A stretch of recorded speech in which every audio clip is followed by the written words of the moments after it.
Pour bien comprendre les enjeux municipaux, voici votre conseil municipal en bref.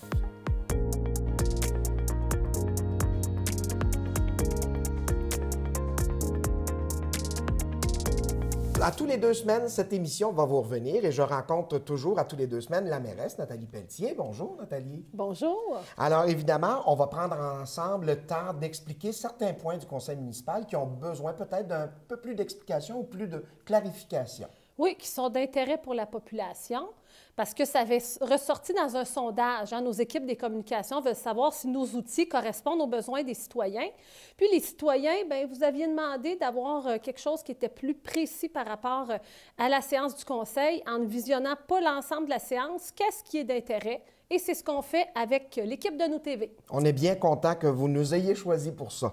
On y va d'ailleurs avec la première question, et c'est une question de l'octroi subvention à Gazon écologique DC Inc. C'était le point 5.1 au Conseil. Gazon écologique, c'est une compagnie qui fait de l'assemblage d'épandeurs pour les gazons. Oui, c'est ça. Dans le fond, c'est destiné aux gestionnaires d'espaces verts. Puis, eux distribuent leurs produits partout dans le monde. Là. À bien des en Amérique, mais également en Europe, en Australie, en Asie, en Afrique également. C'est une entreprise qui était déjà depuis 3 ans dans le parc industriel en location. Okay. Mais là, ils construisent un bâtiment, donc ils consolident 7 emplois.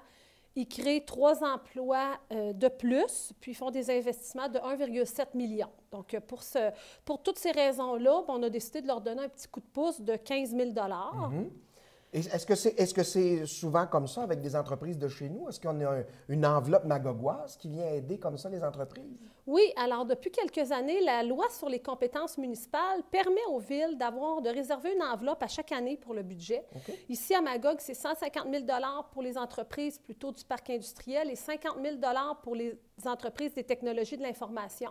Il y a des critères. Investissement, nombre d'emplois, est-ce que c'est une valeur ajoutée? Est-ce que c'est quelque chose qui est diversifié par rapport à ce qu'on a? On a des critères stricts. Il y a la Commission de développement économique qui se penche sur le projet, puis qui fait une recommandation au Conseil pour approbation. Très intéressant. Et puis évidemment, on a compris en quelques secondes qu'il y a une date de versement quand les travaux d'aménagement devant leur bâtiment seront terminés. Parfait. Quand tout est complété, construction, aménagement paysager, là, les sommes peuvent être livrées. 15 000 $. Oui. Merci beaucoup.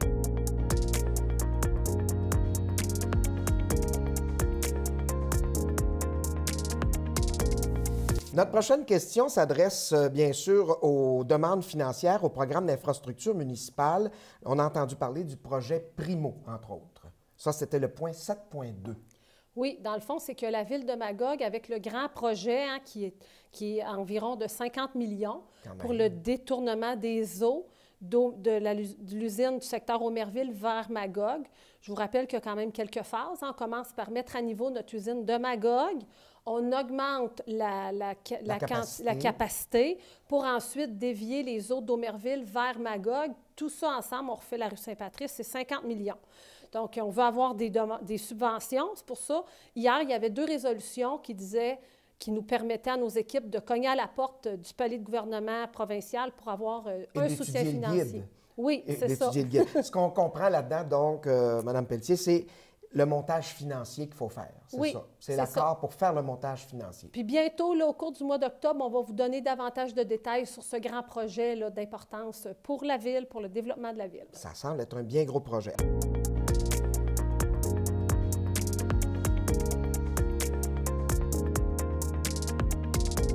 La prochaine question, on se rapporte donc au point 8.2 du Conseil du lundi 3 octobre et c'est pour parler du projet d'ensemble résidentiel de la rue Louisa et de la Douce Montée. On va situer, Mme Pelletier, si vous voulez, tout de suite l'endroit. C'est un peu derrière le Saint-Hubert. Oui, si vous voulez, c'est un bon point de repère pour les citoyens et citoyennes de Magog. Voilà. Alors, c'est un nouveau projet domicilié, c'est ce qu'on comprend? Oui, c'est un projet d'ensemble. Un projet d'ensemble, c'est un terrain, un grand terrain qui est commun aux gens qui vont habiter sur ce terrain-là, avec des espaces de parc et de sentiers qui vont être communs à eux. Puis, c'est 55 habitations unifamiliales avec beaucoup de le terrain très boisé, très conservé à l'état naturel. Oui, 41 de l'ensemble du terrain qui va être conservé à l'état naturel. Quand même. Alors ça veut dire que les voisins, comme ils auront des terrains, on parle des terrains assez grands, là, quand même, la dimension. Oui, là. 3 000 à 4 000 mètres carrés chaque terrain, en plus des zones communes qui sont conservées. Ça va être un beau milieu de vie pour ces gens-là.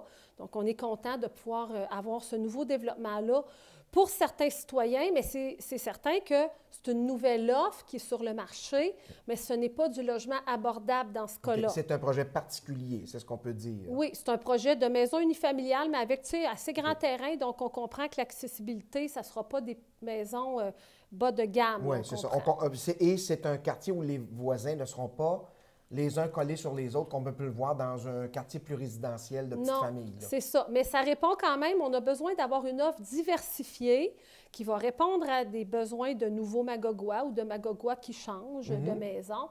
Puis on est fiers, là, parce que c'est un beau projet qui a fait en sorte que, oui, construction, mais en respect avec un bel environnement, puis en conservant là, tout ce qui est état naturel. À 41 c'est quand même élevé. C'est quand même, oui, c'est élevé. Ouais. C'est quand même le fun de voir cette conscience environnementale-là. Est-ce que ça risque de faire des petits, qu'on pourrait avoir d'autres quartiers qui se développeraient comme ça? C'est possible, c'est ça. Si la demande est là. Si la demande, elle est là, puis c'est sûr que ce projet-là, c'est la dernière fois en principe qu'on en parle au conseil, mais la construction, là, ça va être durant l'hiver, tout ça, on en a moins, ça va être plus fin du printemps 2023 que ça va commencer. Mais probablement que le promoteur va pouvoir faire ses annonces, commencer à trouver preneurs et tout ça. Est-ce que ce sera un peu comme on l'a vu du côté de Lens, là, où les maisons sont toutes pareilles, ou c'est diversifié comme plan? Ça, je pourrais pas, je pourrais pas vous dire, je n'ai pas cette information. Ça va aller avec les explications du promoteur. Oui, c'est ça. Parfait. Bien, merci.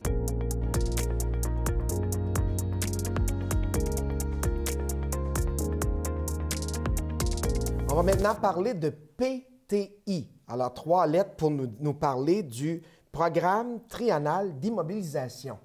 Donc, sur 3 ans triennal. Oui, c'est ça. Vous avez tout à fait compris. 2023 jusqu'à 2025. Oui.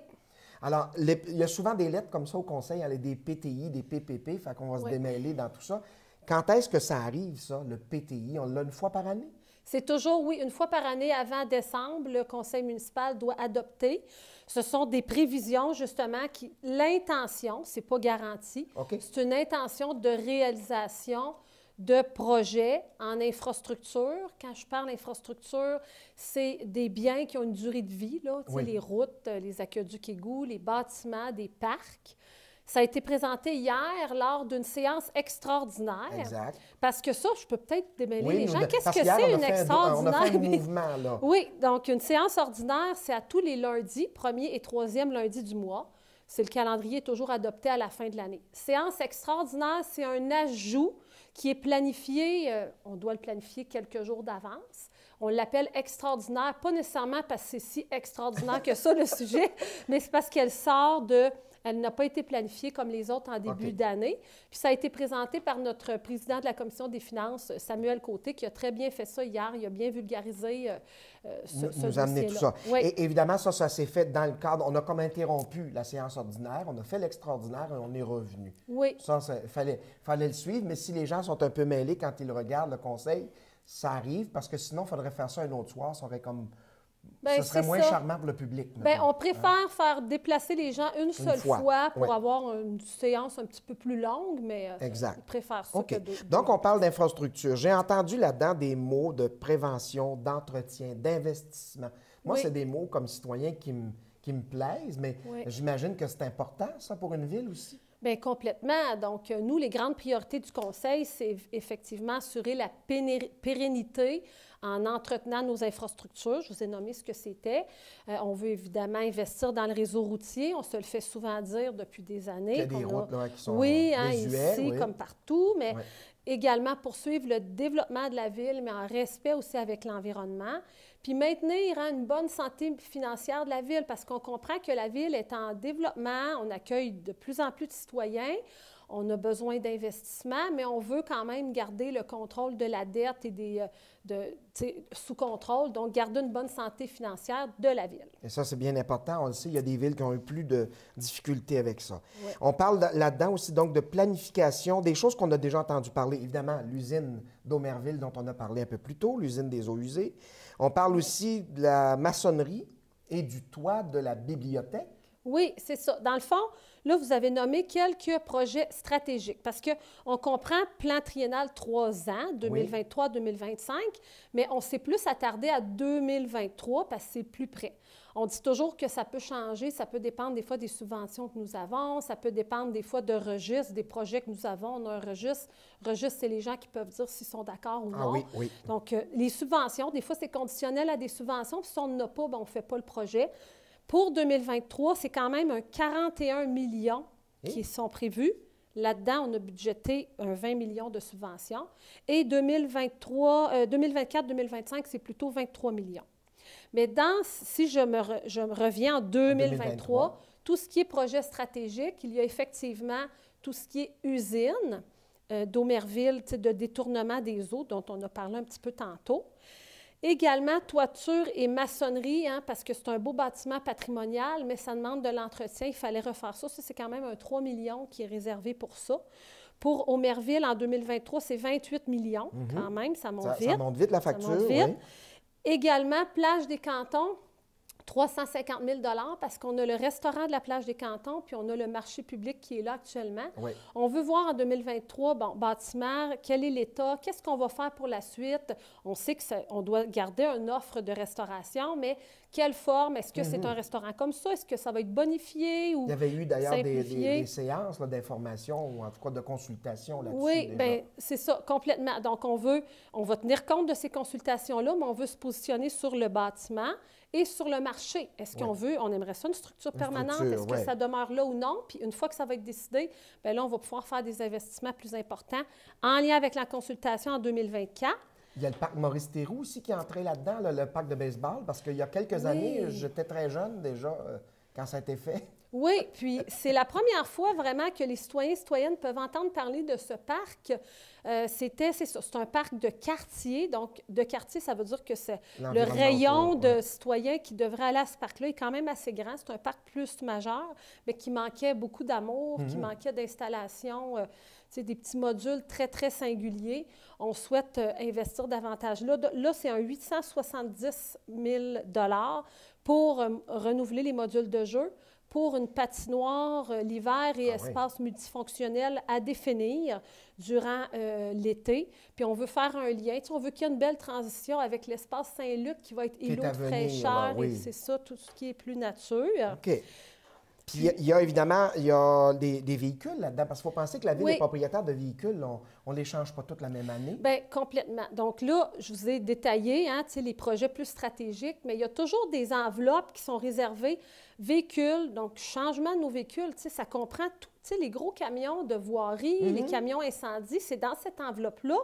Les bâtiments, l'entretien de nos bâtiments, comme on fait chez nous, notre toiture, les murs et tout ça, la maçonnerie.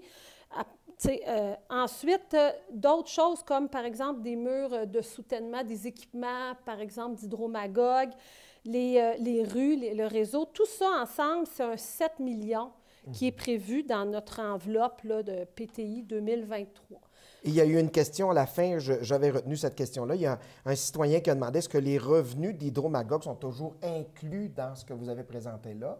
Oui. Et ça, c'est important de le rappeler, c'est inclus. Oui, c'est inclus. C'est inclus. Puis ça, c'est bien. Les gens du temps avaient été visionnaires de faire en sorte.